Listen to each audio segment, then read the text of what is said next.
রাগ করলা? আরে ভাই আপনি তো কিছু কইলেনই না, আমি রাগ করবো কে? সবই কথা বলার আগে আপনার কিছু প্রশ্ন করতে চাই, বলুন বিসমিল্লাহ। বিসমিল্লাহ।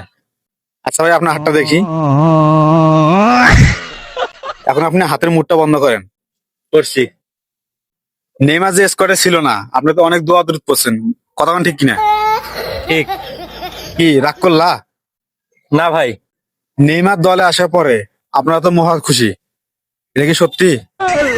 ও ভাই। কি রাগ করলা? না ভাই। নেইমার যে পইরা যায় 1 গর্ডনের জায়গায় 7 গর্ডন দেয়, এটা কি সত্যি? ও ভাই। কি রাগ করলা? না ভাই। ব্রাজিলের সাপোর্টাররা জেনে না জেনে, বুঝে না বুঝে যে লাফালাফি করে, এটা কি সত্যি? ও ভাই, এটা সত্যি। কি রাগ করলা? না ভাই। নেইমার তো দলে ফিরছে এবং বিশ্বকাপ কি নিতে পারবে? ও ভাই। না না না না।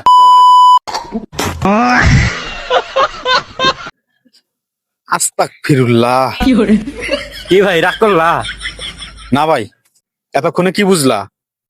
ও ভাই বুঝলাম, এবার ব্রাজিল কাপ নিব। এখন তাহলে আমি কি বুঝাইলাম? যাও, সামনে থেকে যাও তুমি।